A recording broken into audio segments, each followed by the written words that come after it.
3 women vanished in Jersey City over the span of 6 weeks, and nobody seemed to care. Not the police, who filed reports and forgot names. Not the media, too busy chasing bigger stories. Just me, sitting in my cramped Hoboken apartment at 2 a.m, staring at faces on my laptop screen until they burned into my retinas. Michelle Torres, 24, bartender at the Dock, gone February 3rd. Sarah Kim, 22, server at Portside Grill, disappeared February 19th. Amanda Wells, 26, hostess at 3 different restaurants in 4 months, last seen March 2nd. The police called them runaways, troubled girls with money problems who probably skipped town for better opportunities. Case closed, archived, forgotten. Except Michelle's mother showed me text messages her daughter sent the day before she vanished. Normal messages. Plans for Sunday brunch. Excitement about a new apartment she'd finally saved enough to afford. Sarah's roommate told me about the carefully organized belongings left behind. Laptop, phone charger, the vintage camera Sarah treated like a child. Amanda's cousin worked with her at the last restaurant. Said Amanda seemed nervous those final days, but wouldn't explain why. These weren't women running toward something. They were women running from something. Or worse, women who never got the chance to run at all. I'd been working this story for 2 weeks, sleeping 4 hours a night, living on coffee that tasted like burnt rubber, and determination. My editor at the Jersey Tribune, Mark Sullivan, had connected me with a contact in the Port Authority after I'd pitched him the initial angle. "Be careful, Lauren," Mark had said, leaning back in his chair, with that expression he got when a story made him nervous. I've known journalists who went after organized crime stories. Past tense. Known. The warning should have scared me more than it did. Mark's contact gave me shipping manifests and surveillance blind spots. Patterns emerged like constellations in data. All 3 women worked within a 2-mile radius of the port. All had accumulated debt. Student loans, medical bills, credit cards maxed from trying to survive in a city that chewed up people like them and spit out the bones. All received job offers in the weeks before vanishing. Better pay, flexible hours, opportunities too good to refuse. I traced their last known locations through security footage from neighboring businesses, interviews with coworkers, credit card transactions that painted timelines in purchases and geography. Every trail ended at the same point. An abandoned warehouse on the eastern edge of the port, tucked between operational facilities like a rotten tooth in an otherwise functional mouth. Tuesday night, I drove past it for the first time. Didn't stop.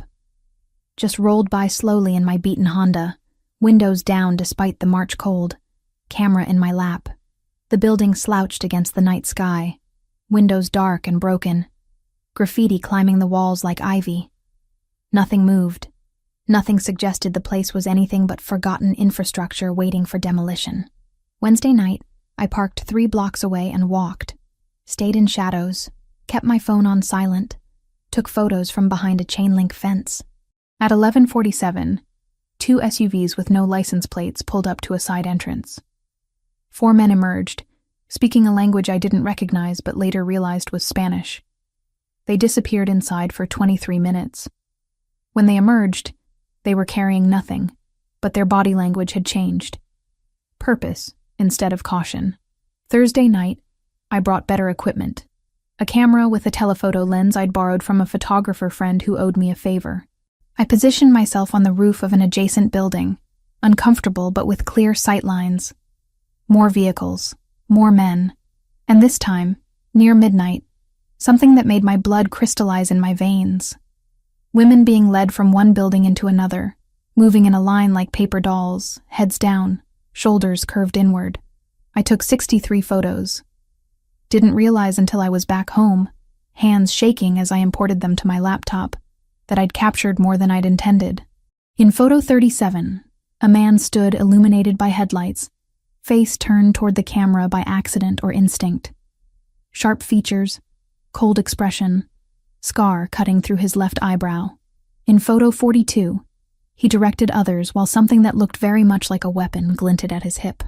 I'd documented what appeared to be human trafficking, and I'd photographed faces. Friday morning, I sent the preliminary material to Mark along with a message. Need a few more days to confirm details. Before stepping inside, I sent Mark my live location and opened 911 on the keypad, one thumb press away. I also mirrored my camera roll to cloud as a dead man's switch. If they took my phone, they'd still get the pictures, and I'd still be found. This is bigger than missing persons. His response came back in under a minute. Lauren, be extremely careful. People who do this kind of work don't leave witnesses. Check in with me daily. I noticed the silver sedan that afternoon, parked across from my apartment building when I left for my shift at the coffee shop where I worked 3 days a week to supplement freelance income. Still there when I returned at 7. Could have been coincidence. Probably was, except it was parked in the same spot Saturday morning. Different angle, but same car. Same tinted windows that prevented me from seeing who sat inside. Instinct, honed by 5 years of investigative journalism and 27 years of learning to trust my gut, started screaming. I didn't photograph it, didn't confront it. Just noted the make and model, newer Nissan, well-maintained, nothing remarkable except its persistent presence, and started varying my routes. Checking over my shoulder. Locking doors I usually left unbolted. Monday, I made the connection I'd been searching for. Amanda Wells wasn't just a statistic in my missing persons pattern. She was Michelle Torres's second cousin. They'd worked at the dock together before Michelle vanished. Amanda had transferred to 3 different restaurants since then, never staying longer than 6 weeks. She was running, and she was still alive. I found her through the restaurant grapevine, that informal network of servers and bartenders who always knew who was hiring and who was quitting, and who had drama worth discussing. Amanda Wells currently worked at Lucia's, an upscale establishment that catered to business professionals and people with expense accounts. Tuesday afternoon, I called the restaurant, asked for Amanda by name. When she came to the phone, her voice was guarded, suspicious of strangers who knew her schedule. My name is Lauren Reed. I'm a journalist investigating the disappearances of Michelle Torres and Sarah Kim. I know you were close with Michelle. I think you might be in danger.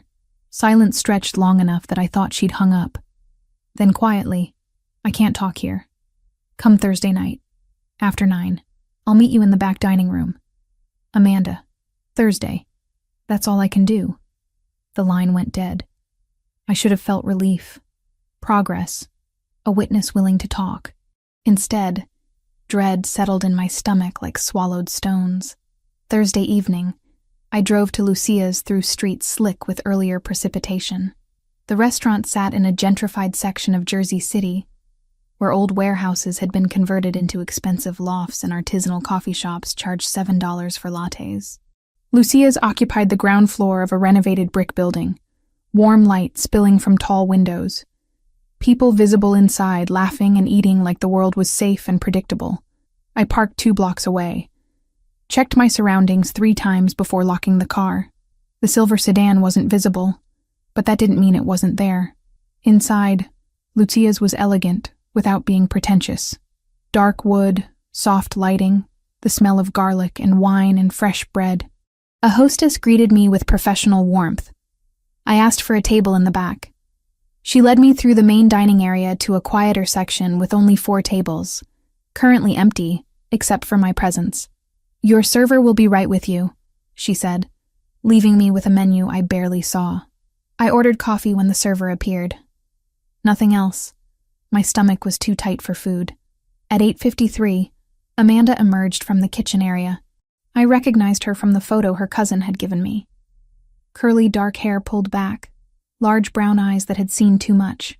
She glanced my way, nodded almost imperceptibly, then disappeared back through the kitchen doors. Waiting. Everything in journalism was waiting. At 9:12, 2 men entered the restaurant. They moved differently than the other patrons, scanning rather than looking, assessing rather than admiring. They requested a table near the entrance, positioning themselves with clear views of exits. One of them had a scar through his left eyebrow. Photo 37. The enforcer from the warehouse. Here. Now. My coffee cup rattled against the saucer when I set it down. The 2 men hadn't looked my way yet, but they would. Eventually. I was the only person sitting alone in the back section, and men like that notice details. Amanda emerged again, carrying plates to another section. Our eyes met. She saw where I was looking. Fear washed across her face like water. I needed to leave, needed to get out before they connected me to the photos, to the investigation, to the fact that I knew what they were. But the bathroom was past their table. The kitchen entrance required walking directly in front of them. The only exit was blocked. My phone was in my purse. I could call 911. Say what? That scary men were eating dinner? That I had photos of possible criminal activity, but hadn't reported it yet because I wanted a complete story first? Amanda appeared at my table so suddenly I jumped. Her hands shook as she placed a water glass I hadn't requested in front of me. She leaned close, voice barely audible. They've been asking about someone matching your description. Someone who was photographing the port area last week. You need to go. Now. I can't. They're between me and the door. Then, she glanced around desperately. I don't know. I don't know what to do. Neither did I. For the first time in my career, I had no plan, no backup, no clever way out. Just rising panic and the certainty that I'd made a critical error in judgment by coming here. The napkin dispenser Thursday night. I didn't wait for courage to grow reckless. The moment the two men took the entrance table and started mapping exits like professionals, I texted Mark a code word we'd agreed on months ago. Not blue. And walked straight into the kitchen as if I worked there. A busser held the door for me on reflex. I kept moving, head down, through the service corridor, out into the delivery alley that stank of rain and bleach. I didn't run. I disappeared. I would live to try again. Tie-ins. Amanda saw it. Her eyes went wide. She started to say something, then thought better of it, disappearing back toward the kitchen with steps that were too quick to be casual. The men at the front table were talking to each other now, glancing occasionally toward the back section, toward me. One of them pulled out his phone. I was out of time. Friday arrived with a sky that promised more precipitation before the night ended. By the time I drove back to Lucia's, darkness had settled over Jersey City, and the first drops were already streaking my windshield. I should have canceled. Should have called Amanda and told her we'd meet somewhere public and safe in daylight. But the investigative journalist in me, the part that had pushed through every obstacle for the past 5 years, wouldn't let go. Amanda needed to talk. 3 women were missing, possibly dead. If I walked away now because I was scared, what did that make me? The parking situation was worse than Thursday. I ended up 3 blocks away again, jogging through increasing downpour without an umbrella because I'd left it in my other bag. By the time I reached Lucia's entrance, my hair dripped water down the back of my jacket, and my jeans clung uncomfortably to my legs. Inside was warm, crowded, loud with Friday night energy. Couples celebrating the end of their work week. Business associates closing deals over wine that cost more per bottle than my monthly grocery budget. The hostess recognized me from the previous evening and smiled. Back again? You must really love our coffee. It's the best in Jersey City, I lied, following her through the main dining area to the same back section. 4 tables here, 2 now occupied by groups deep in conversation. I took the corner table again, the one with sightlines to both the kitchen door and the main entrance. Amanda appeared within 5 minutes. She set down a water glass and coffee without making eye contact, voice barely audible over ambient noise. He said you'd come back. The guy who was asking questions about photographers. Ice crystallized in my veins. When did he ask? Yesterday. Showed my manager a picture. Grainy, like from a security camera. Asked if anyone recognized the woman. Her hand shook as she adjusted the water glass unnecessarily. I told him I'd never seen you before. I don't know if he believed me. Amanda, I can't stay. They're watching me, too. Whatever you're doing, stop. Those women who disappeared? That's what happens when you ask too many questions. She turned to leave, then paused. I get off at 10:30. If you're still alive by then, meet me at the 24-hour diner on Grove Street, 3 blocks north. She walked away before I could respond, weaving between tables with practiced efficiency. I should have left immediately.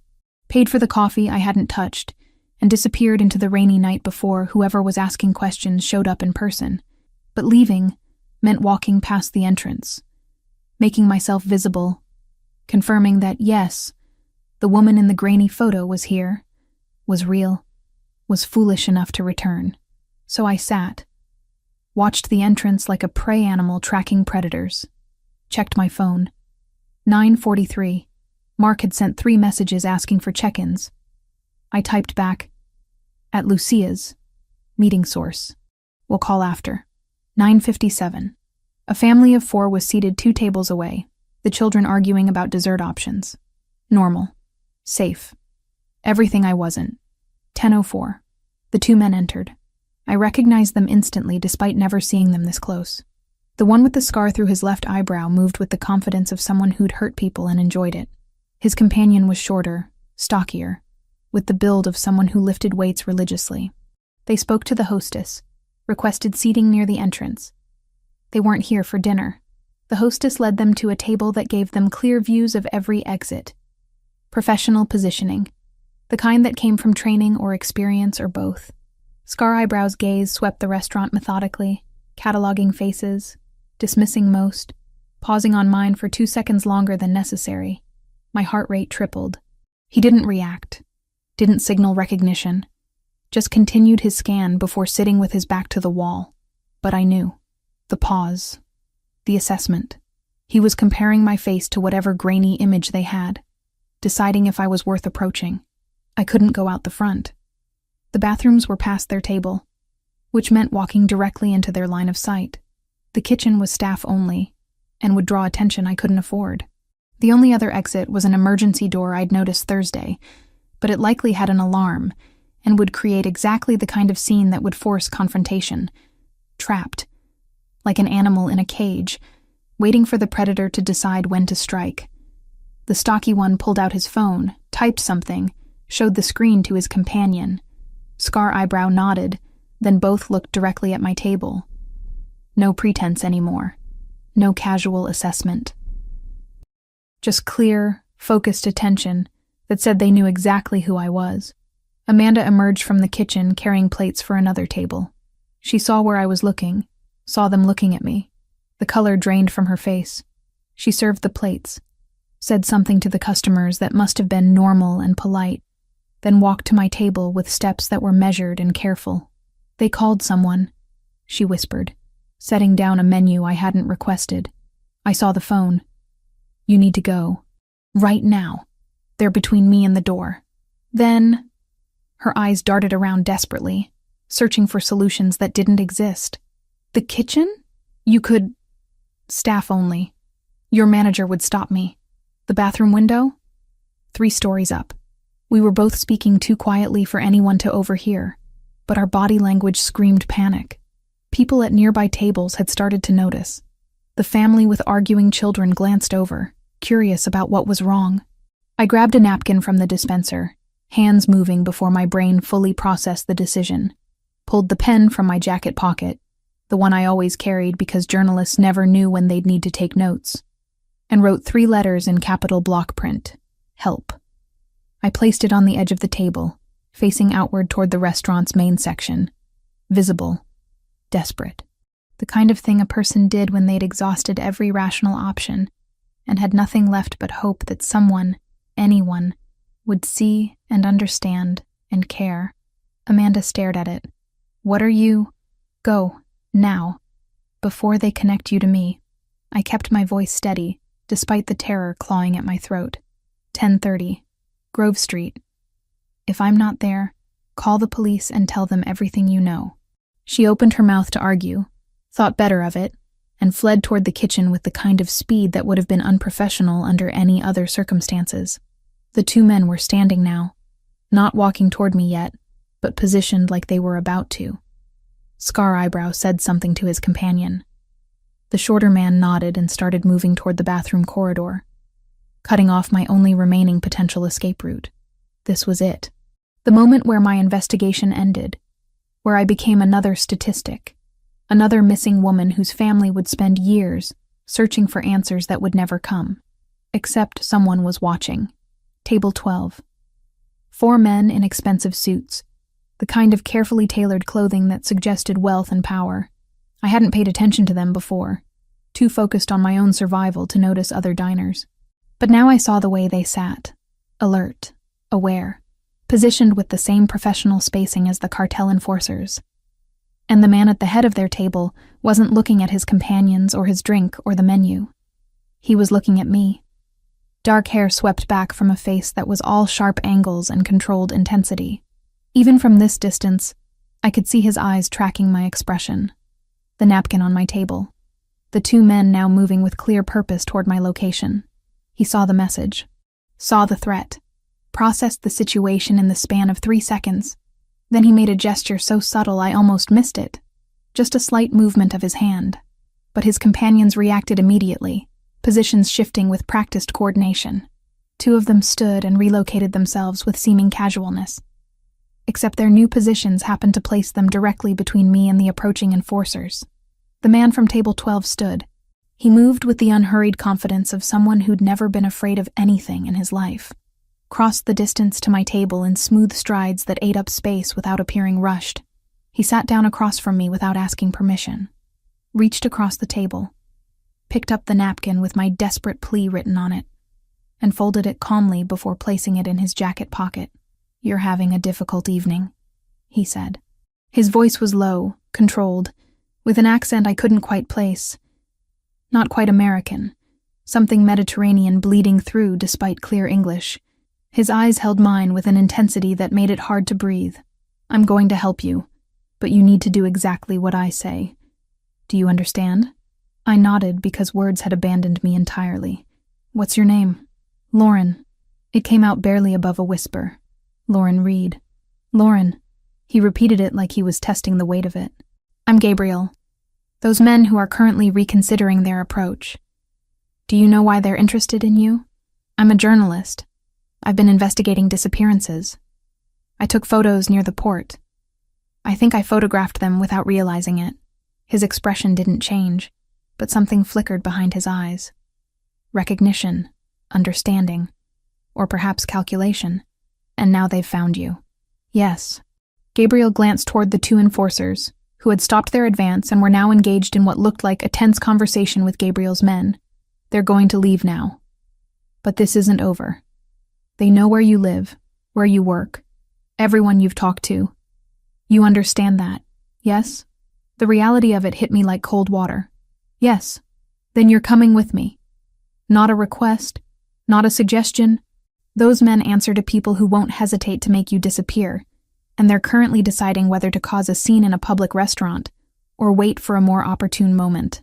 He stood, placed a hand on my shoulder. Firm, possessive. A clear signal to everyone watching. "Gather your things. We're leaving through the front entrance. Stay close to me." My body moved on autopilot. Grabbed my phone, my keys, my jacket, stood on legs that felt disconnected from my brain. Gabriel kept his hand on my shoulder, guiding me toward the entrance like we were together, like this was normal, like I hadn't just written a plea for help because I thought I was going to die. The 2 enforcers watched us approach. Scar Eyebrow's hand disappeared inside his jacket. Gabriel's men positioned themselves strategically, blocking any potential confrontation. For 5 seconds, the tension was so thick I could taste it. Metallic, sharp, dangerous. Then Scar Eyebrow's hand emerged empty. He nodded once, a gesture that somehow conveyed both retreat and promise of future confrontation. He and his companion walked out the front door ahead of us, disappearing into the rain-soaked night. Gabriel guided me out seconds later. The rain had intensified into a downpour that immediately soaked through my jacket. A black SUV with tinted windows idled at the curb, engine running, driver barely visible through the storm. Gabriel opened the back door and maneuvered me inside before following. The door closing with a solid thunk that felt impossibly final. "Drive," he said to the front seat. Fort Lee, the secure location. The SUV pulled away from Lucia's, leaving behind the warm light and the witnesses and the illusion of safety I'd tried to maintain. I finally found my voice. "Who are you?" Gabriel looked at me with an expression that wasn't quite sympathetic, but wasn't cold either. Something in between. Someone who just made a lot of complications for himself by interfering in cartel business. But we can discuss that when you're somewhere they can't get to you. He paused. Though I suppose you deserve honesty. My name is Gabriel Ricchetti. My family controls port operations in this area, has for 3 generations. The men who were hunting you work for people trying to take our territory, which means you've accidentally walked into the middle of a war you didn't even know was happening. Mafia. He was Mafia. I'd asked a crime boss for help, and he'd actually provided it. The irony would have been funny if I wasn't still shaking from adrenaline and terror, and the realization that I'd just traded one kind of danger for another. The safe house in Fort Lee wasn't what I expected. Not that I knew what to expect from a Mafia hideout, but this felt less like a prison and more like an expensive hotel suite someone had fortified against invasion. Bulletproof windows. Reinforced door with 3 separate locks. Camera feeds showing the building's exterior on a monitor in the living room. Comfortable furniture in neutral tones that suggested a professional decorator rather than criminal pragmatism. Gabriel showed me the layout without commentary. Bedroom here, bathroom there, kitchen stocked with basics. A guard would be stationed outside 24/7. His name was Luca, Gabriel said, and he'd been with the family for 12 years. Trustworthy. Loyal. Concepts that apparently mattered in this world I'd stumbled into. Why Fort Lee? I asked, finally finding my voice after the silent car ride. You said Manhattan was neutral territory. This is still New Jersey. Still my territory. But Fort Lee has infrastructure we've maintained for years. Security systems, safe routes, people who know not to ask questions. Gabriel studied me with those unsettling dark eyes. You'll be comfortable here. More importantly, you'll be alive. He left before I could process whether that was reassurance or threat. Alone in the apartment, I locked myself in the bathroom and threw up. Adrenaline crash, terror belatedly catching up, the reality of my situation finally penetrating the shock that had insulated me since Lucia's. I'd asked a crime boss for help. He'd provided it. And now I was in his safe house, under his protection, which meant under his control. The woman staring back at me from the mirror looked younger than 27. Hair still damp from rain, mascara smudged beneath eyes that hadn't slept properly in weeks, the hollows in my cheeks more pronounced than they'd been before I started this investigation. I looked like exactly what I was.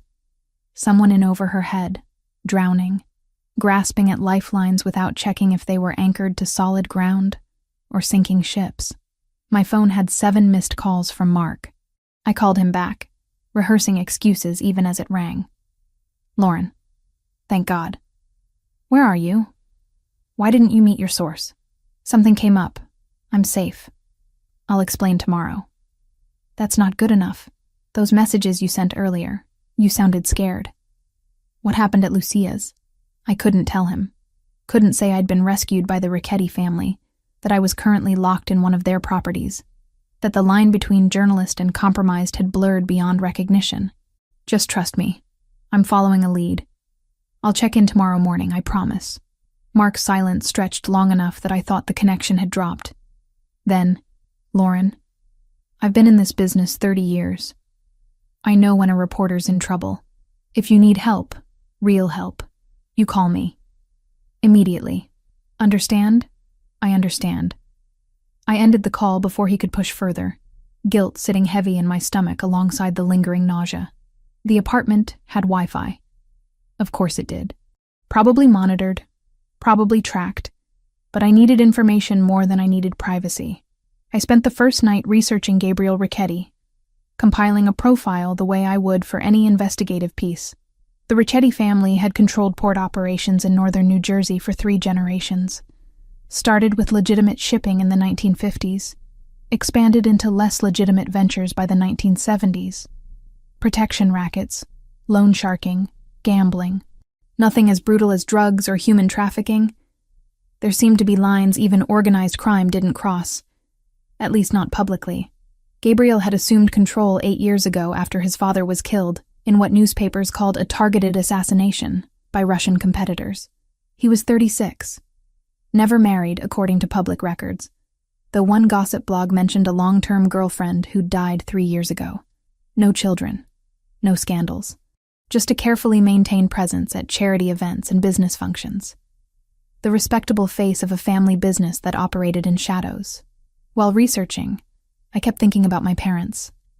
About the drunk driver who'd killed them on Route 80 5 years ago. About how he'd gotten 18 months for vehicular manslaughter and was released in 9 for good behavior. About how the system that was supposed to deliver justice had failed spectacularly, leaving me with grief and rage and nowhere to direct either. Now I was trusting a criminal to provide the justice that same system couldn't. The irony burned like acid reflux. But maybe that's why I wasn't more terrified. Gabriel operated outside the law, but at least he was honest about it. He didn't pretend to be something he wasn't. Didn't promise fairness while delivering corruption dressed in legal terminology. Gabriel returned the next morning with coffee from a place that clearly took the craft seriously. Rich, smooth, none of the bitterness I'd grown accustomed to from my own cheap beans. "You didn't sleep?" he observed, settling into the chair across from where I sat on the sofa. "Neither did you." The shadows under his eyes matched mine. "I had calls to make, arrangements to confirm." He sipped his own coffee, studying me over the rim. "Tell me everything about your investigation. Start from the beginning. Don't leave anything out." So I did. Laid out the entire timeline.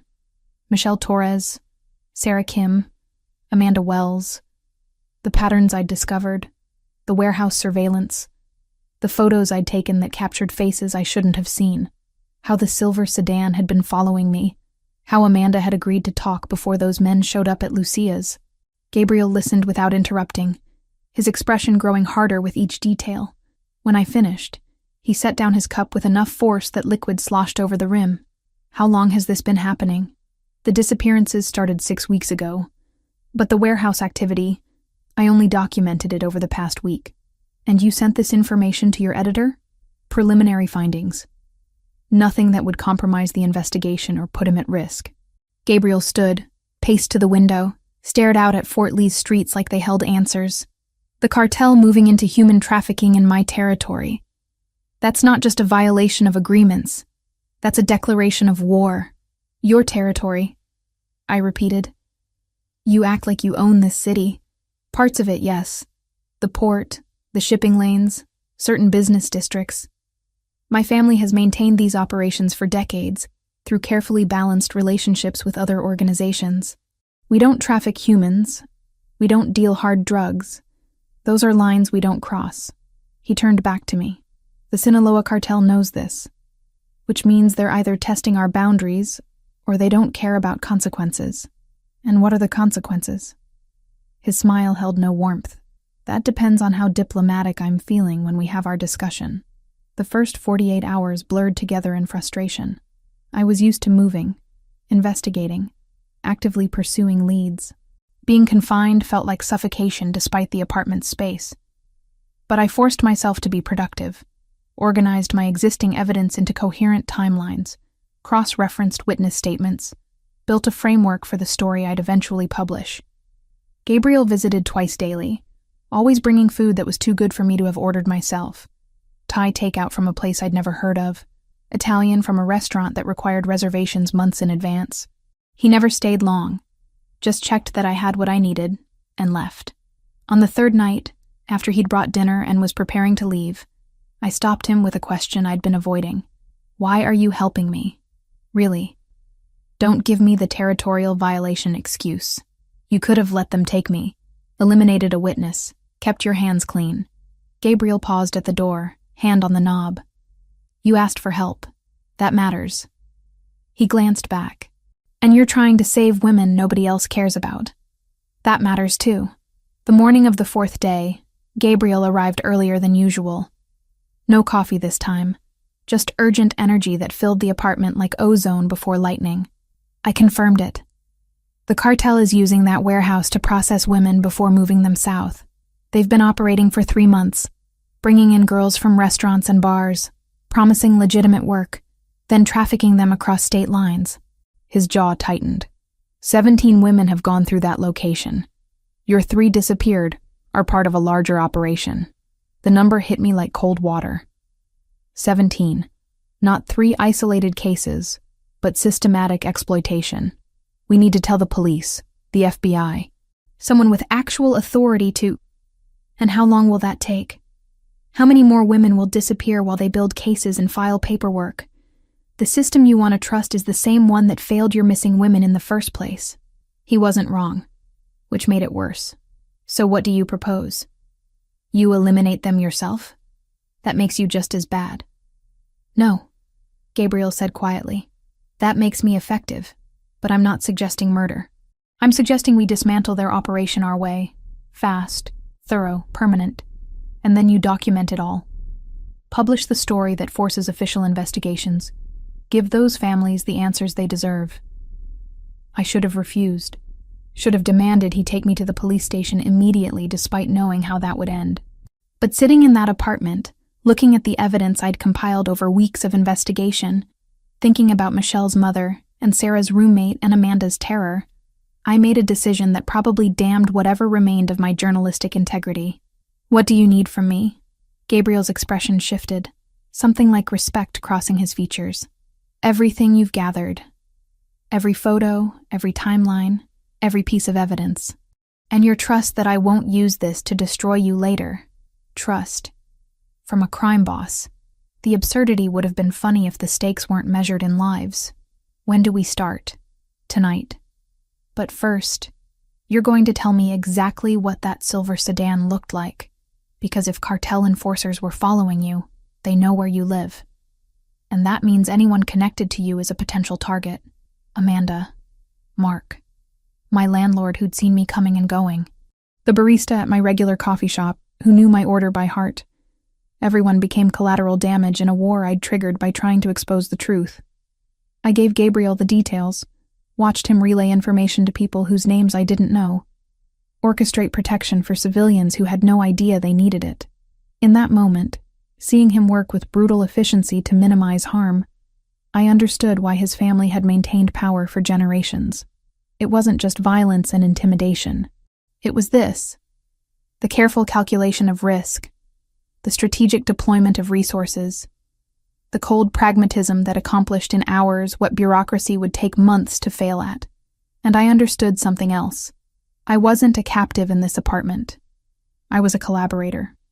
The distinction mattered, even if the consequences would be identical. Gabriel's proposal came with morning coffee on the 5th day. He set 2 cups on the kitchen counter and leaned against it with the kind of casual confidence that made the apartment feel smaller. I need you to make a decision, he said without preamble. Either we work together to dismantle this operation properly, or I take you to the nearest FBI field office and let the system handle it. Your choice. The system. The same bureaucracy that had let Michelle Torres's case go cold in 48 hours.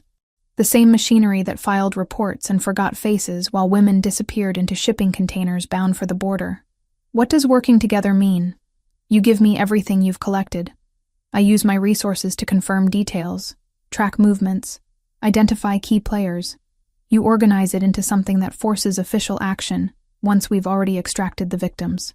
He paused. And you trust that I won't use any of this against you later. Trust. The word sat heavy between us. And in return, you get the story.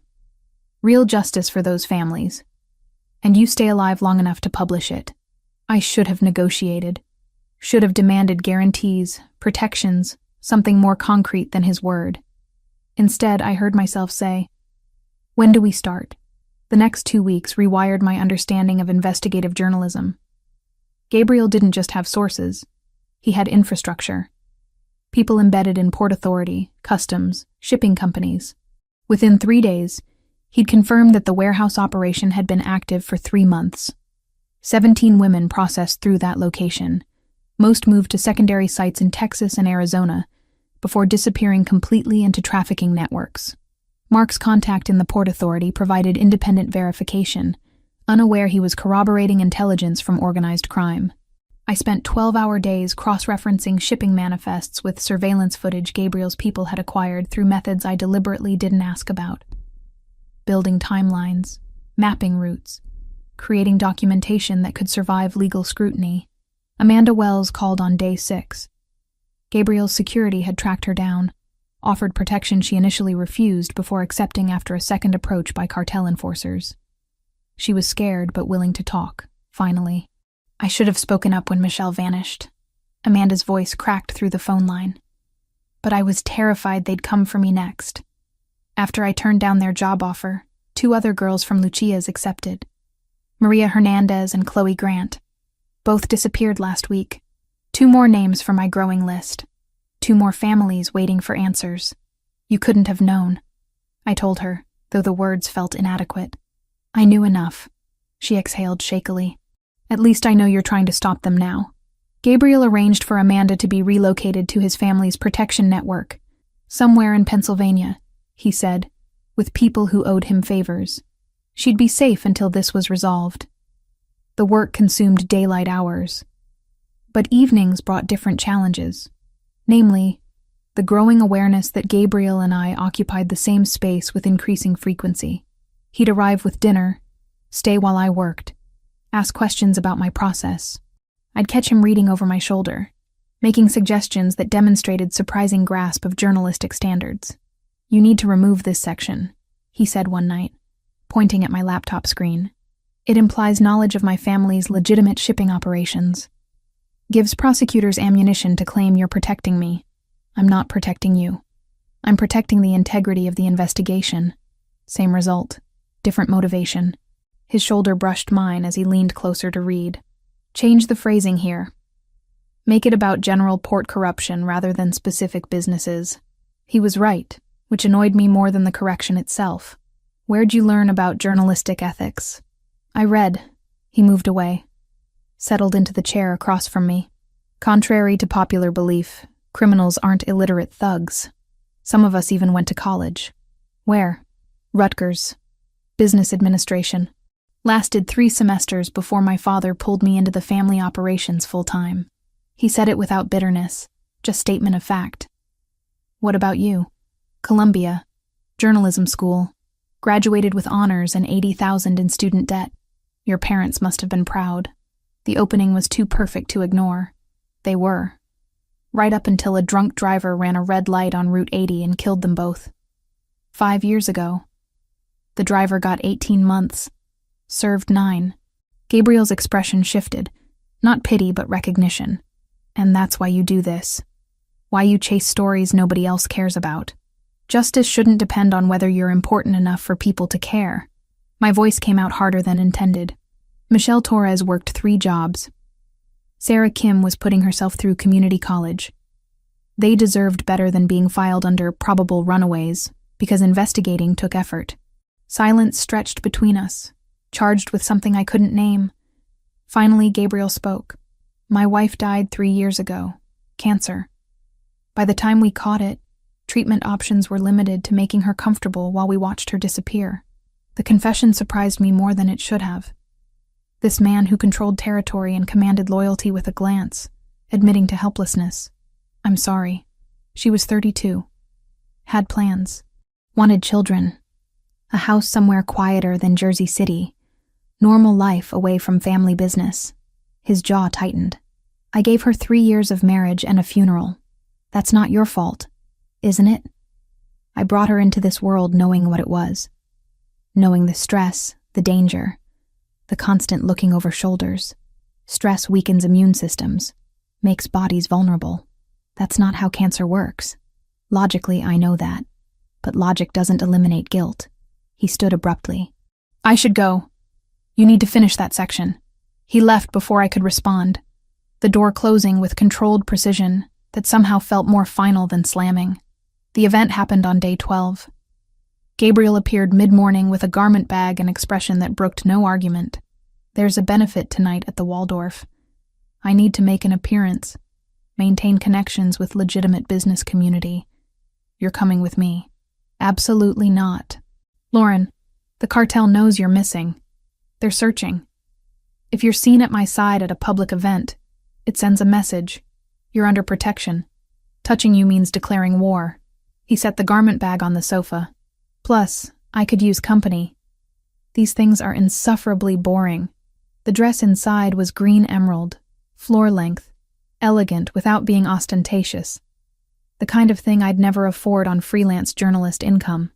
I can't accept. It's not a gift. It's camouflage. Gabriel's tone left no room for negotiation. Car leaves at 7. Be ready. The Waldorf was everything I expected. Crystal chandeliers, marble floors, people whose jewelry probably cost more than my annual income. Gabriel navigated the space with practiced ease, introducing me as a writer working on a piece about port modernization. Plausible enough that nobody questioned it, vague enough that conversations stayed superficial. I'd forgotten how it felt to be looked at as someone who belonged in spaces like this. The dress helped, as did Gabriel's hand at the small of my back.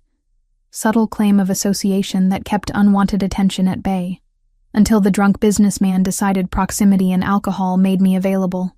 "You're far too pretty to waste time on boring port talk," he slurred, pressing too close, breath reeking of scotch and entitlement. "Come have a real conversation with me." "No, thank you." I stepped back. He followed. "Don't be like that. I'm just being friendly." Gabriel materialized between us with the kind of speed that suggested violence was muscle memory. He didn't touch the man, didn't raise his voice, just positioned himself as physical barrier, expression communicating threat more effectively than words ever could. "The lady declined your invitation. Find somewhere else to be." The businessman's face went through several shades of red before survival instinct overrode alcohol courage. He retreated, muttering excuses nobody cared to hear. Gabriel's hand found mine, laced our fingers together. "We're leaving." The car ride back to Fort Lee happened in charged silence. I stared out the window, watching city lights blur past, hyper-aware of Gabriel beside me, his proximity, the warmth radiating from his body in the enclosed space, the way his jaw stayed tight, tension rolling off him in waves. "You didn't need to do that," I finally said. "Yes, I did. I can handle drunk idiots myself. I don't doubt that. But you shouldn't have to." He turned toward me, close enough that I could see flecks of gold in his dark eyes. "Lauren, we need to address what's happening here." "What's happening here?" "This. Us. The fact that I can't stop thinking about you despite knowing it's the worst possible complication." My breath caught. "Gabriel, you're intelligent, brave, infuriatingly principled. You challenge me. Make me want things I convinced myself I'd given up." His hand came up, fingertips brushing my cheek with unexpected gentleness. "But my world is dangerous. People close to me become targets. I've already lost someone I cared about. I can't." I kissed him before he could finish the sentence, closed the distance between us and pressed my mouth to his, swallowing whatever excuse he was constructing. For 2 seconds, he froze. Then something in him broke. His hand tangled in my hair, pulling me closer as he kissed back with intensity that stole my breath. The driver cleared his throat. We'd arrived at the Fort Lee apartment, idling in the underground parking garage. Gabriel pulled away, breathing hard, forehead resting against mine. "This is a terrible idea. Probably. I'm not good for you. That's my decision to make."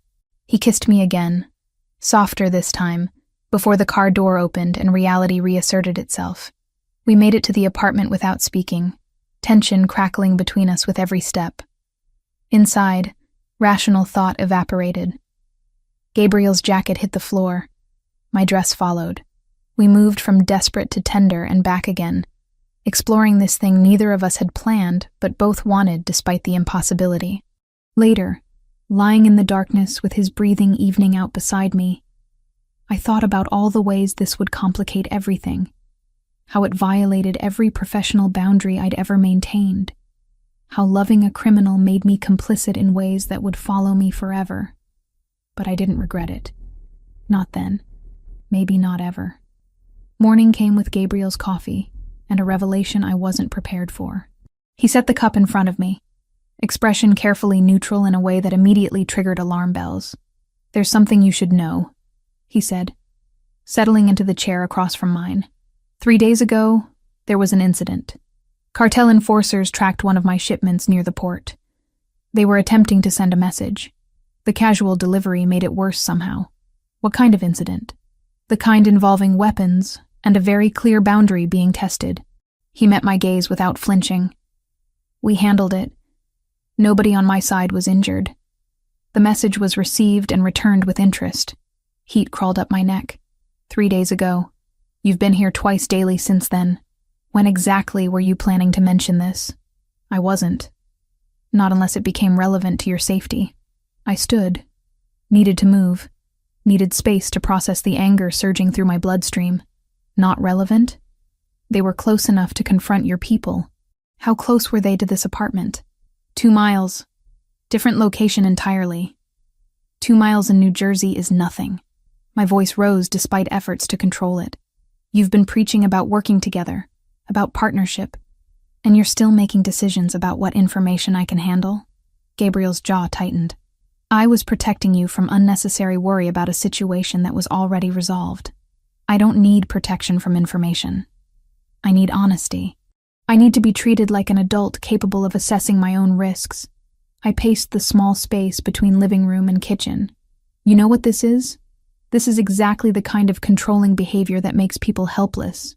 You think you're being noble, keeping me safe by keeping me ignorant. But all you're doing is making sure I can't make informed decisions. You want informed decisions? His tone sharpened. Fine.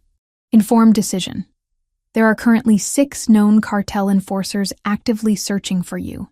They have your description, your license plate, and they're monitoring known associates. Mark Sullivan was approached yesterday by someone claiming to be a delivery driver. Your landlord in Hoboken was asked if you'd collected mail recently. Your regular coffee shop had a customer who spent 3 hours watching the door. This is the reality I'm trying to protect you from experiencing every waking moment. The details landed like physical blows. Mark, my landlord, the barista who knew my order and always asked about my day. You should have told me, I said. Quieter now, but no less firm. I can handle scary truths. What I can't handle is discovering I'm making decisions based on incomplete information because someone decided I'm too fragile for reality. Silence stretched between us, heavy with unspoken implications.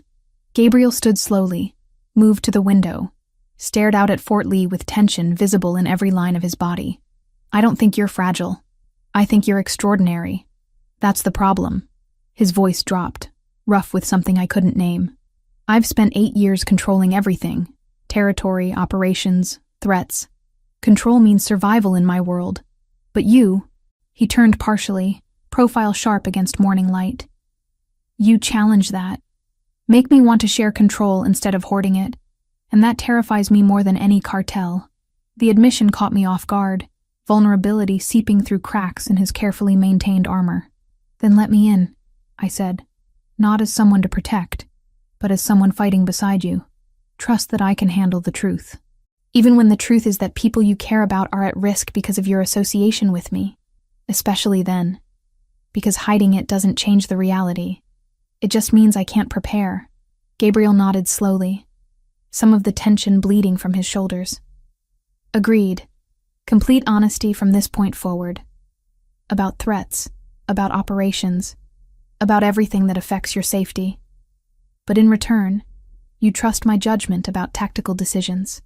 I've been managing these situations for years. Sometimes my instinct will tell me to move fast or hold back, and you need to trust that experience. I can do that, as long as you explain the reasoning afterward. Deal.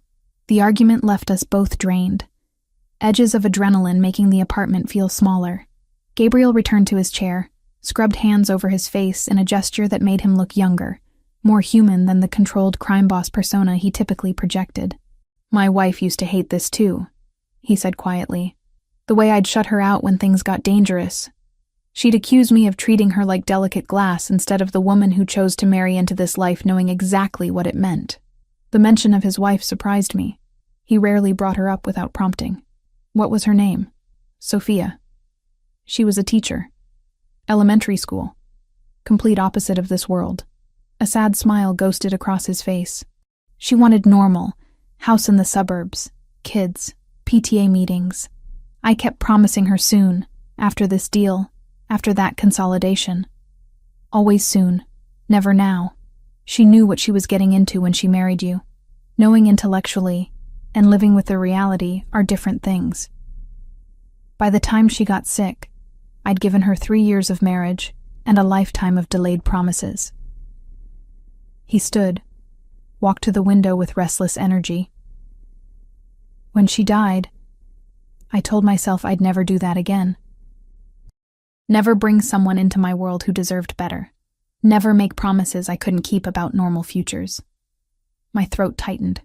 Gabriel, then you wrote help on a napkin and looked at me like I was someone who could still be good, despite everything. He turned, eyes holding mine with intensity that made breathing difficult. You're not her. You're nothing like her. You understand this world's darkness because you've reported on it. You're not asking for normal, but maybe that's why I can do this again. Because with you, I'm not pretending to be something I'm not. The confession stripped away pretense, leaving raw honesty that resonated in my chest. I crossed to him, stopped close enough to feel his warmth. My parents died because a drunk driver valued his convenience over their lives, I said. The justice system gave him 18 months. He served 9. That taught me something important. Institutions fail. They fail constantly, systematically, deliberately. So I stopped waiting for them to work and started forcing them to notice. That's what journalism is for me. Not objective reporting, but aggressive accountability. That's why you're here. Why you didn't walk away when you should have. I'm here because 3 women deserved better than being filed under probable runaways. Because 17 more deserve rescue before they disappear completely. And because sometimes justice requires working with people the system considers criminals. Gabriel's hand came up, cupped my face with unexpected gentleness. We're quite a pair. The crime boss and the crusading journalist. Terrible idea on paper. Worst possible combination. His thumb brushed my cheekbone. But somehow it works. The kiss was different this time. Less desperate, more deliberate. Like we were acknowledging something that went beyond physical attraction into territory neither of us had planned to navigate. His phone shattered the moment, sharp ring cutting through intimacy. Gabriel pulled away reluctantly, answered with clipped efficiency. When? How many? Secure the routes. I want eyes on every approach. And get me those surveillance feeds immediately. He ended the call, expression hardening into the controlled mask I'd come to recognize as operational mode. What happened? Intelligence just confirmed the cartel is moving their operation. They're planning to transport all remaining women out of the warehouse in 72 hours, moving them to secondary locations in Texas before the trail goes completely cold. 72 hours, 3 days. The window we'd been waiting for was closing faster than expected. Then we move now. No, we plan now. Move strategically. Rushing gets people killed. Both my people and the women we're trying to save. He was already pulling up files on his phone, sending messages.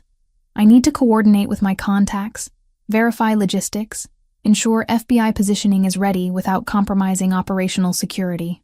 What do you need from me? Finish compiling your evidence into the anonymous package. Make it airtight. Dates, locations, photographic documentation, witness statements. Something that forces immediate federal action even if the source can't be verified.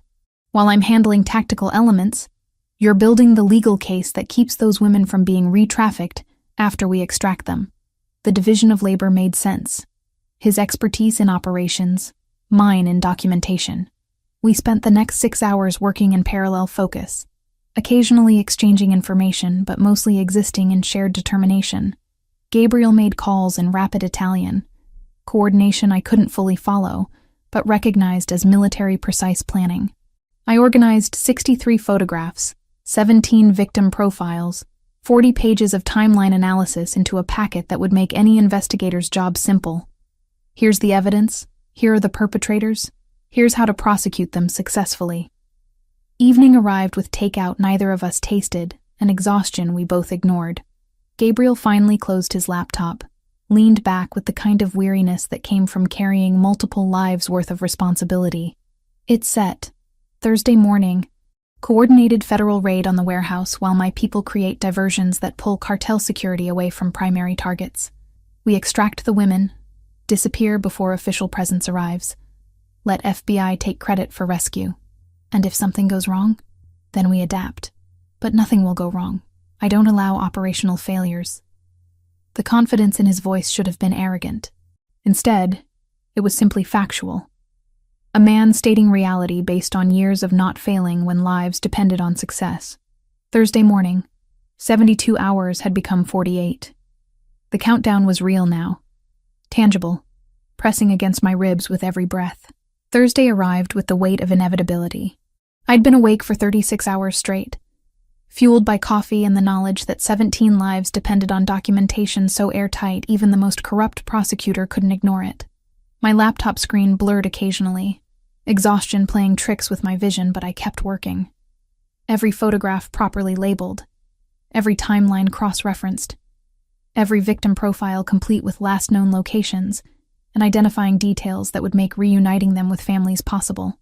Mark's contact in the Port Authority had given me names of FBI agents who couldn't be bought, a short list that spoke volumes about institutional corruption. I chose Agent Sarah Whitmore, a woman with 15 years in human trafficking cases and a reputation for ignoring political pressure. The package would reach her desk by courier at 9:30 Thursday morning, anonymous but impossible to dismiss. Gabriel coordinated his side of operations with military precision. Phone calls in rapid Italian, maps spread across the kitchen table marked with routes and timing. His people would create diversions, small fires at cartel-controlled locations, traffic accidents blocking key roads, anything to pull security away from the warehouse when federal agents arrived. "Lauren, take a break." Gabriel's hand on my shoulder pulled me from the laptop. "You've been staring at that screen for 4 hours without moving. Almost done. Just need to verify these shipping manifests against... It's perfect. It's been perfect for the last 6 revisions." He closed the laptop gently but firmly. "If you don't sleep, you'll be useless when we need you alert." He was right, which I hated admitting. I let him guide me to the bedroom, collapsed onto the mattress still wearing yesterday's clothes. Sleep came fast and heavy, dreamless exhaustion that pulled me under like drowning. Gabriel woke me at 7 Thursday morning with news that made my pulse spike. "It's happening. FBI received the package. They're mobilizing a tactical team. Raid scheduled for 9:15. I was on my feet before fully processing his words, adrenaline burning through lingering exhaustion. "How do you know?" "I have someone inside. Not an agent, administrative staff who owes my family favors." She confirmed Whitmore took the package directly to her supervisor. "They're treating it as credible threat requiring immediate action." He handed me coffee, steam rising in lazy spirals. "My people are in position. Everything proceeds as planned." The next 2 hours crawled and sprinted simultaneously. Gabriel monitored communications on encrypted channels, relaying updates. Federal vehicles en route. Tactical team assembling 3 blocks from target. Cartel security still at full strength, unaware of approaching storm. 9:12. Gabriel's phone buzzed. He listened, expression hardening. "Understood. Hold position until I give clearance." He ended the call, met my eyes. "FBI is moving in. Radio silence from this point forward." We waited in suffocating quiet. I imagined the scene unfolding. Armored agents breaching warehouse doors, weapons drawn, shouted commands echoing off concrete. Women huddled in darkness, not knowing if this was rescue or something worse. Cartel enforcers making split-second decisions about fighting versus fleeing. At 9:47, Gabriel's phone rang. One-word conversation. "Confirmed. 17 women secured," he said, something like relief bleeding through his controlled facade. "FBI has custody. No casualties on either side. Clean extraction." The breath I'd been holding escaped in a rush. 17. Michelle Torres, Sarah Kim, 15 others whose names I'd documented but never met. Alive. Safe. Being processed through systems that would reconnect them with families and provide support services I'd carefully listed in my anonymous package. "Michelle and Sarah?" I asked, needing confirmation. "Both accounted for. Physically unharmed, though psychologically..." He trailed off. "We both understood trauma didn't need visible wounds to be devastating." "And the third? The one from my original investigation?" Gabriel's expression closed. "Dead. 2 weeks ago. She tried escaping through a window. Fell 3 stories. Cartel disposed of the body in the river. Probably never would have been found if one of their enforcers hadn't talked during interrogation." I sank onto the sofa, grief and relief warring in my chest. 2 saved. 1 lost. Mathematics of tragedy. where every number represented shattered lives and devastated families. The FBI wants to interview survivors. Gabriel continued. I arranged for you to be present as anonymous journalist. Whitmore doesn't know your connection, thinks you're standard media presence. You'll have access to 3 women willing to talk. 3 hours later, I sat across from Michelle Torres in a sterile interview room that smelled like industrial cleaner and stale coffee. She'd aged a decade in the week since disappearing. Gaunt cheeks, haunted eyes, hands that wouldn't stop shaking. But she was alive. My mom? First words she spoke, voice cracking. Does she know I'm okay? She's being contacted now. You'll see her within the hour. Michelle collapsed forward, sobbing into hands that couldn't contain the sound. I sat quietly, let her break apart without trying to fix it, gave her space to process survival that hadn't seemed possible hours ago. Sarah Kim barely spoke. Trauma too fresh, too raw for words. She answered my questions with single syllables, gaze fixed on the table between us like eye contact might shatter her completely. I kept my questions gentle, gave her control over what she shared, didn't push when silence stretched uncomfortably long. 17 women rescued. The number echoed in my skull like a prayer and accusation simultaneously. How many others hadn't we reached? How many were being processed through different warehouses in different cities, invisible to everyone until they disappeared completely? I locked myself in the bathroom afterward, slid down the wall, and sobbed until my throat burned and my chest ached. Relief and rage and guilt tangled together into something I couldn't name. Gabriel found me there an hour later, sat beside me without speaking.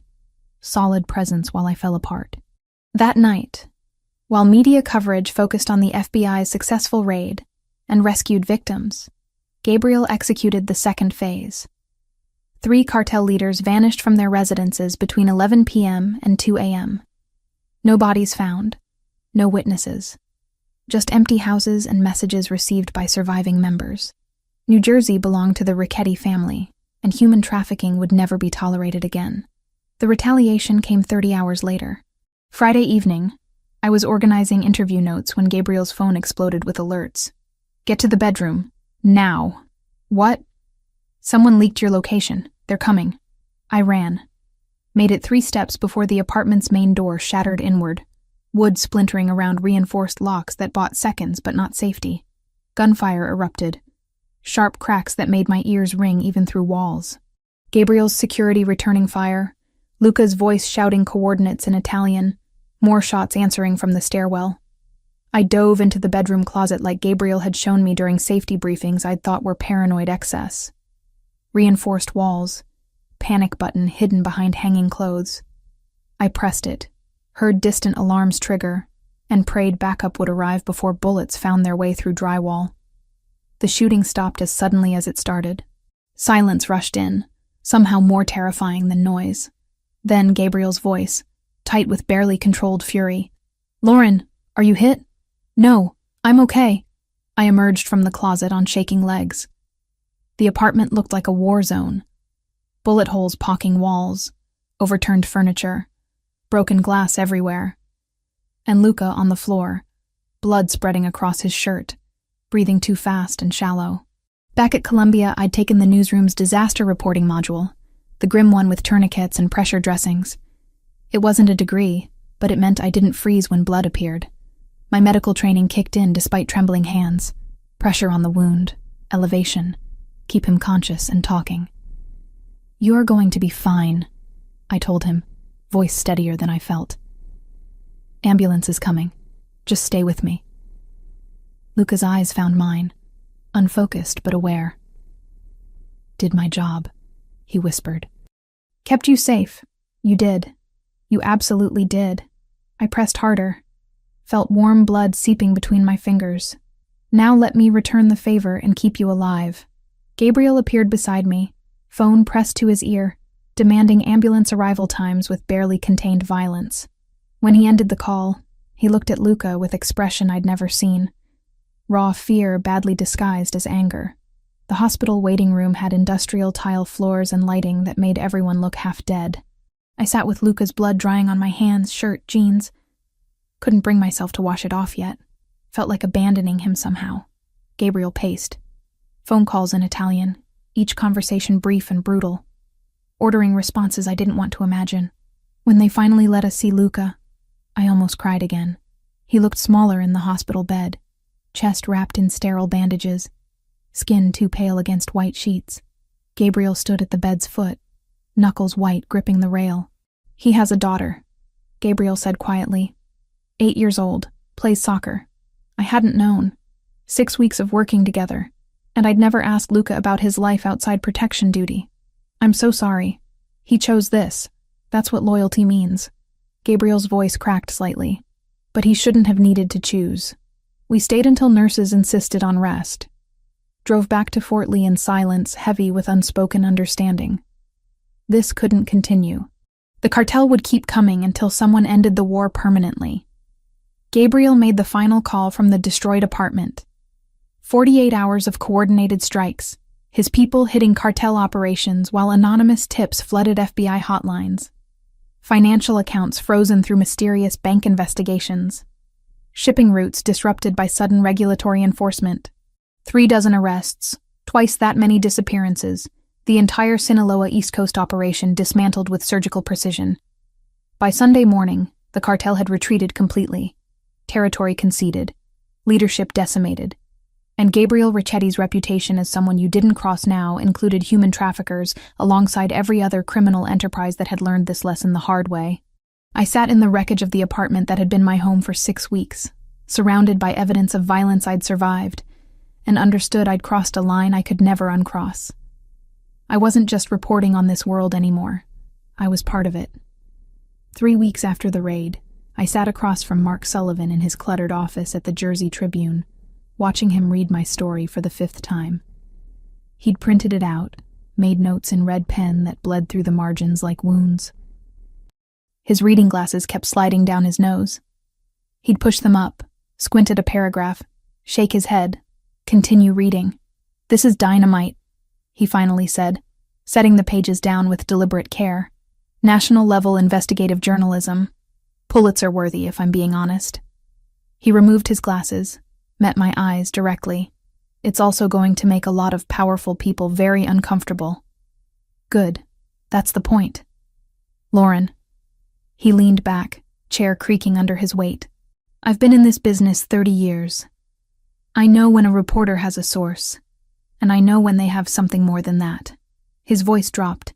"Whatever protection you had during this investigation, whoever provided it, they left fingerprints all over this story. Not in what you wrote, but in what you didn't write. The gaps are as revealing as the content." My throat tightened. "I documented everything I could verify independently. Every fact in that article has 3 sources minimum. The investigation is clean. The investigation is immaculate. That's what worries me." Mark tapped the manuscript. "Nobody gets this kind of access without connections. I don't want to think about too hard. Just promise me you know what you're doing, and that if you ever need to walk away, you will." I wanted to promise. The words wouldn't form. Mark seemed to understand. He nodded once, picked up his red pen. "We publish Friday. Front page, above the fold. And Lauren, be ready. This is going to change everything." The story ran with a headline that made my hands shake. "Invisible no more. Inside the human trafficking network that operated in plain sight. 4,000 words documenting systematic exploitation, police negligence, 17 rescued lives." I wrote about Michelle Torres's mother who never stopped searching. Sarah Kim's roommate who filed reports the police ignored. Amanda Wells's courage in escaping when accepting seemed safer. I mentioned an anonymous source with extensive knowledge of criminal operations in the port area, exactly once, buried in paragraph 12.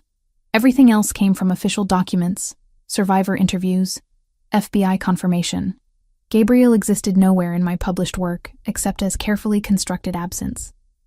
By Monday, the story had been picked up by the Associated Press.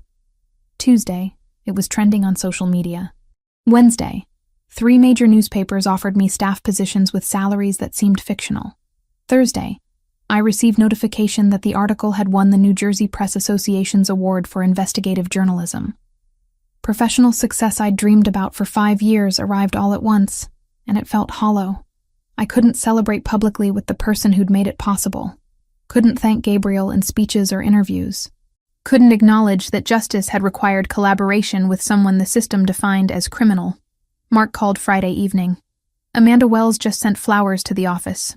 Said to tell you she's engaged, working at a restaurant in Pennsylvania, finally sleeping through the night. Thought you'd want to know. Something loosened in my chest. Thank you for telling me. There are 17 families sleeping better because of your work. Hold on to that when the complications get overwhelming. The complications arrive Saturday, in the form of Gabriel's text. Need you at a meeting tonight. Atlantic City. Formal dress. Car picks you up at 6. Atlantic City meant the yearly gathering where New Jersey's organized crime families pretended to be legitimate businessmen discussing shipping contracts and real estate development. Gabriel had mentioned it once. Required attendance, elaborate theater, everyone knowing exactly what everyone else really did, but maintaining polite fictions anyway. Why do you need me there? His response came immediately. Because hiding you makes you vulnerable. Claiming you publicly makes you protected. The dress he sent was midnight blue, elegant without ostentation. I wore it with growing dread, understanding that whatever happened tonight would be irreversible.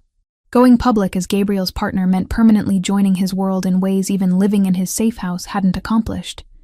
The venue was a waterfront hotel, the kind with valets in white gloves and doormen who never made eye contact.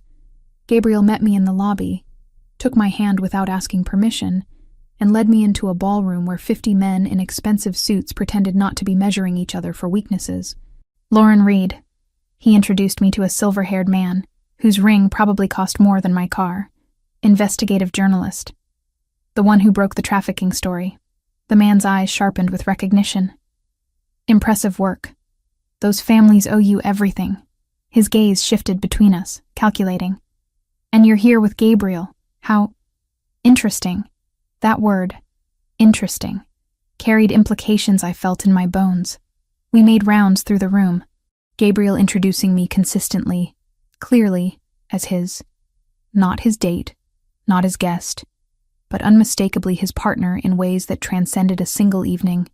I shook hands with men whose names I recognized from police files, smiled at women who wore diamonds like armor, participated in conversations about port modernization that were really about territory and control. Then Anthony Ricchetti cornered us near the bar. He was shorter than Gabriel, stockier, with the kind of face that suggested charm layered over cruelty. 42, according to Gabriel's briefing. Ambitious since childhood. Frustrated by always being second. Cousin, Anthony's smile didn't reach his eyes. Introducing your journalist to everyone. Bold move. Not bold. Necessary. Gabriel's hand found the small of my back. Lauren's work brought positive attention to issues that matter. The families respect that. Do they? Anthony's gaze fixed on me with uncomfortable intensity. Or do they wonder if she's documenting our conversations for her next story? If Gabriel's judgment has been compromised by a pretty face and convenient circumstances? My judgment, Gabriel said quietly, removed a trafficking operation from our territory and prevented federal attention from landing on legitimate operations. Nobody here has grounds to question effectiveness. Your judgment started a war that cost us resources and exposed vulnerabilities. Anthony leaned closer, voice dropping. You're thinking with something other than strategy. It's making you weak. I felt Gabriel tense beside me, violence coiling beneath his controlled exterior. Before he could respond, I stepped forward. Weak? I looked directly at Anthony, channeling every confrontation I'd navigated as a woman in journalism. Gabriel eliminated an entire cartel operation in 48 hours, protected 17 trafficking victims, and reinforced territorial boundaries so clearly that nobody's tested them since. What exactly have you accomplished besides undermining your family's leadership? Anthony's face darkened. You should teach your pet journalist to show respect.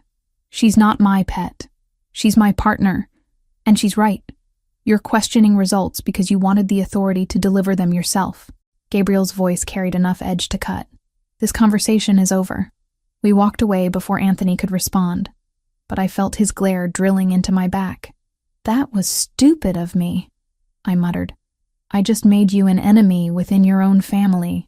You made him show his hand publicly. Now I know exactly where he stands. Gabriel guided me toward the exit. We're leaving. This accomplished what I needed. When the apartment in Fort Lee turned into evidence, bullet holes and police tape, Gabriel moved me to his house in Englewood Cliffs. Same county, different kind of fortress. The retaliation came 3 days later. Someone leaked photographs to a tabloid. Me and Gabriel at the Waldorf benefit, at the Atlantic City meeting, leaving his house in Englewood Cliffs. The story wrote itself. Crime boss romance with crusading journalist. Ethics or scandal. My phone exploded with calls. News outlets wanting comments. Former colleagues questioning my integrity. 3 job offers quietly rescinded. Mark left a voicemail that was 2 minutes of heavy breathing before, "Call me. Now." Gabriel's investigation revealed the source within hours. Anthony, using family connections to media contacts, deliberately trying to destroy my credibility and force separation. I discovered it before Gabriel told me. Found emails Anthony had sent to journalists, complete with documentation about Gabriel's organization and implications that my trafficking investigation had been compromised from the beginning. He was planning to release everything publicly unless I walked away. I didn't walk away. I walked directly into the Ricchetti family meeting, interrupting Anthony mid-sentence about Gabriel's recent questionable decisions. Every head turned. Gabriel stood, expression dangerous. "Lauren, this isn't... Your cousin is trying to blackmail me." I placed my phone on the table, played the recording I'd made of Anthony's associate delivering his ultimatum yesterday.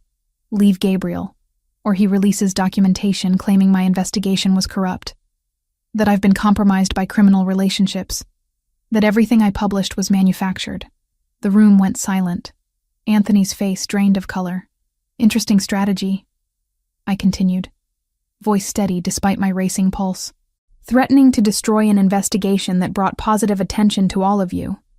17 rescued women, national recognition for exposing trafficking, federal focus on cartels instead of legitimate shipping operations. But sure, blow it all up because Gabriel chose someone you don't approve of." I looked directly at Gabriel. "I'm not leaving. Not because of threats.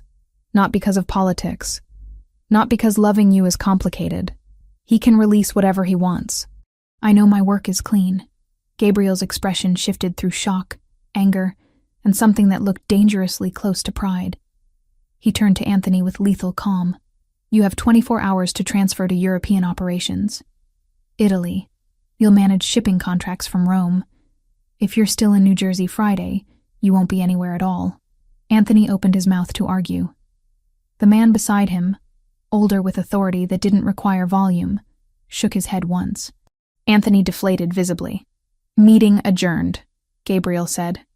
"Everyone except Lauren. Leave." The room emptied in 90 seconds.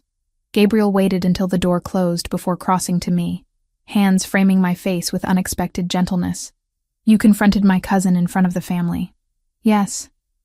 "Defended your integrity and mine simultaneously." "Yes. That was either the bravest or most foolish thing I've ever witnessed. Probably both." My voice shook now that adrenaline was fading. "Did I just make everything worse? You made everything clearer.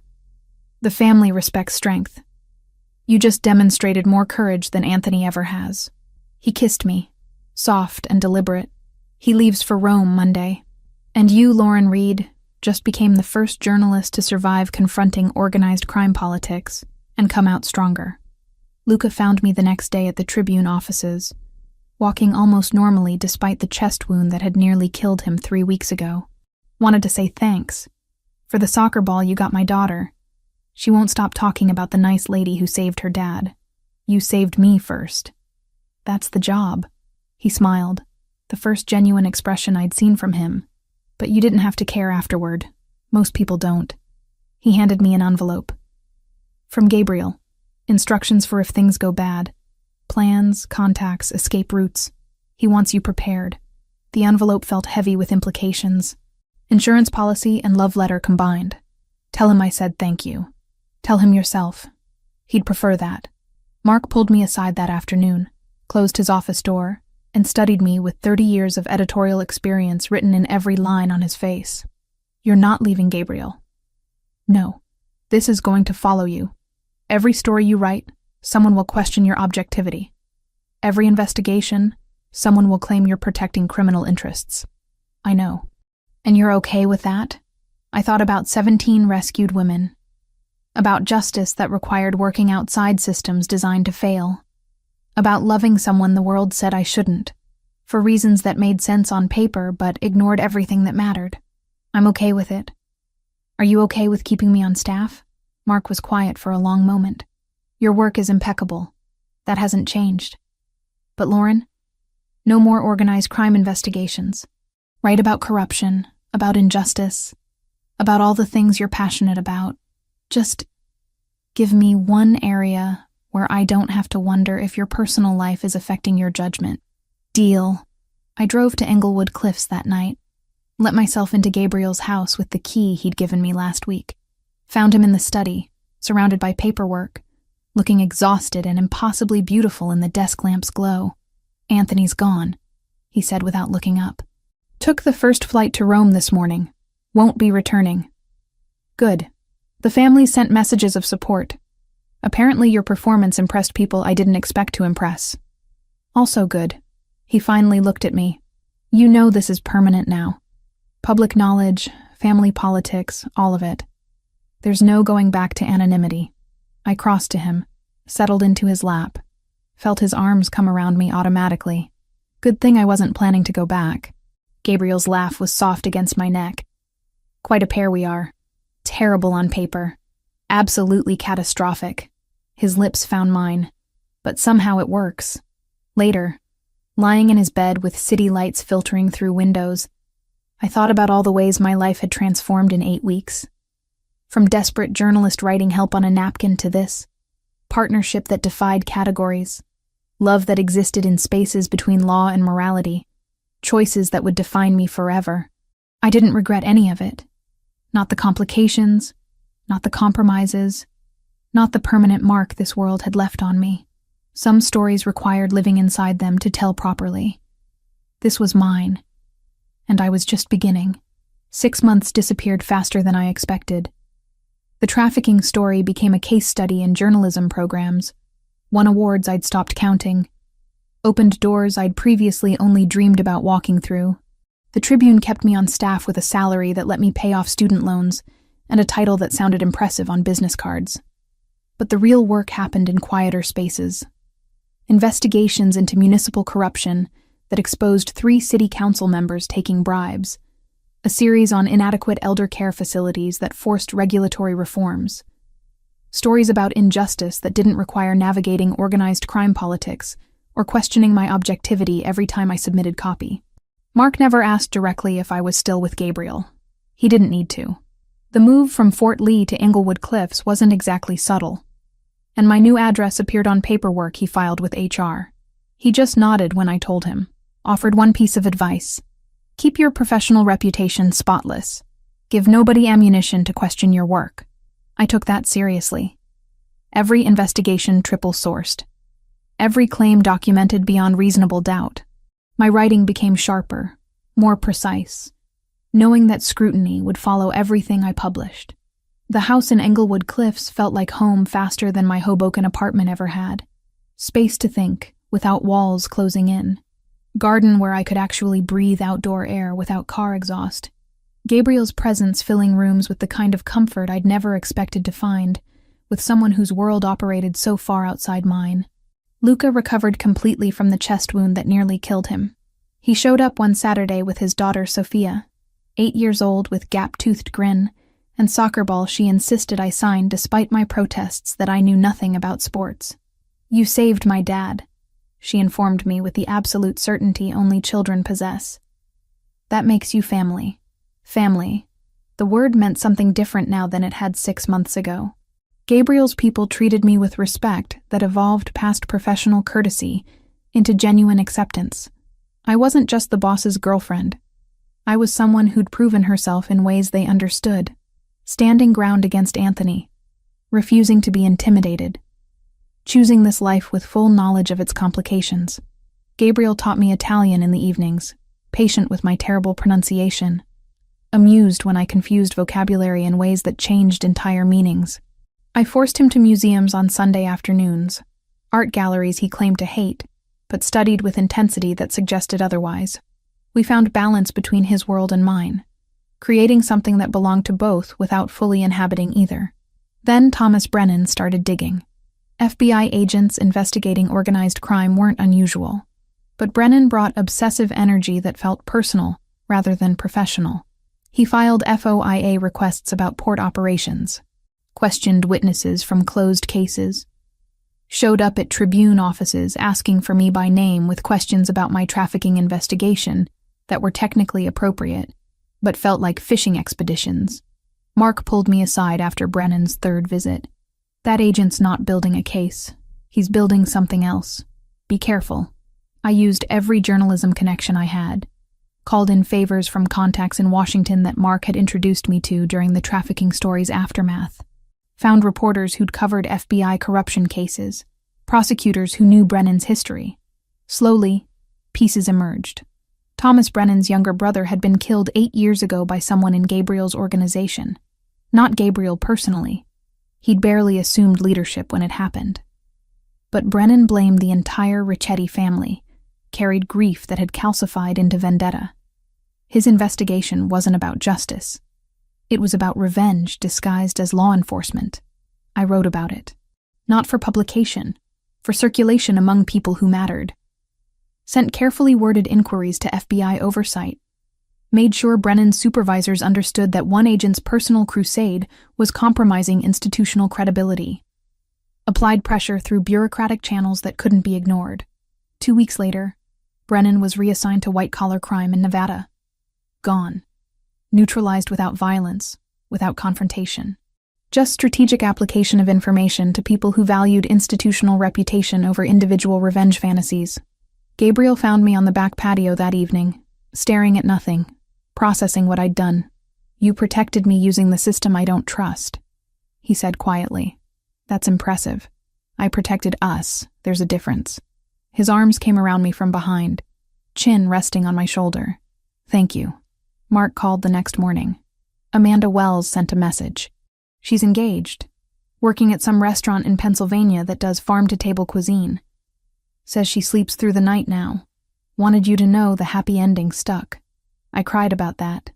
Relief and joy and lingering grief for the woman we hadn't saved tangling together. 17 rescued, 1 lost. Mathematics that never stopped hurting even when celebrating victories. The proposal happened on an ordinary Sunday morning. Gabriel making coffee while I organized notes for an investigation into construction fraud in Newark. Domestic routine we'd fallen into without conscious decision. He set a cup beside my laptop, kissed the top of my head, then said, "Marry me." I looked up. He wasn't joking, wasn't dramatic. Just Gabriel being direct in the way that made everything else seem complicated by comparison. "That's not really a question." "Marry me?" he repeated with hint of amusement. "Better? Why?" "Because you're the center of everything that matters. Because I want legal documentation that you're permanently mine. Because waking up next to you every morning for the rest of my life sounds like the only future worth having. No ring, no prepared speech. Just honesty delivered with morning coffee and implications that terrified and thrilled simultaneously. Yes, the wedding happened 2 weeks later. Small ceremony at the house with judge who owed Gabriel's family favors and didn't ask uncomfortable questions. Luca stood as Gabriel's witness. Mark showed up as mine, looking uncomfortable in formal attire but smiling genuinely when I walked into the garden where Gabriel waited. I wore champagne instead of white, truth in advertising, with dress that cost less than the shoes Gabriel's cousin's wife suggested I buy. Simple, elegant, mine. The vows weren't traditional. We wrote them ourselves.